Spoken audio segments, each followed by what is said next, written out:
Rais wa Zanzibar na mwenyekiti wa Baraza la Mapinduzi, Mheshimiwa Dr. Hussein Ali Mwinyi amefanya uteuzi wa viongozi wafuatao. Ndugu Ali Omar Makame ameteuliwa kuwa mwenyekiti wa bodi ya Baraza la Taifa la Watu wenye Ulemavu Zanzibar.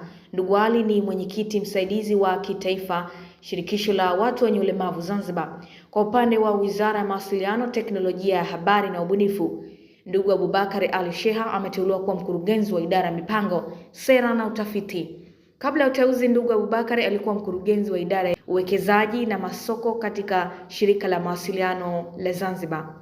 Ndugu Saada Ali Mohamed ameteuliwa kuwa mkurugenzi wa idara ya uendeshaji na utumishi. Kabla ya uteuzi, ndugu Saada alikuwa mkurugenzi wa utawala na mipango ya rasilimali katika Shirika la Mawasiliano la Zanzibar. Ndugu Isa Hamadi Bakari ameteuliwa kuwa mkurugenzi wa idara ya mawasiliano na miundombinu.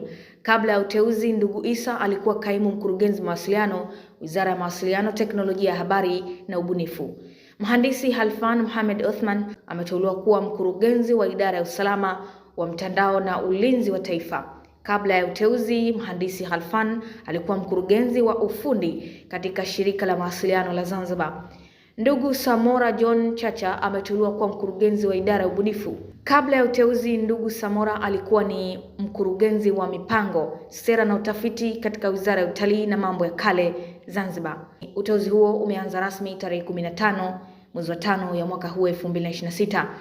Imetolewa na Dr. Juma Yakuti Juma, kaimu katibu mkuu wa Baraza la Mapinduzi na katibu mkuu kiongozi.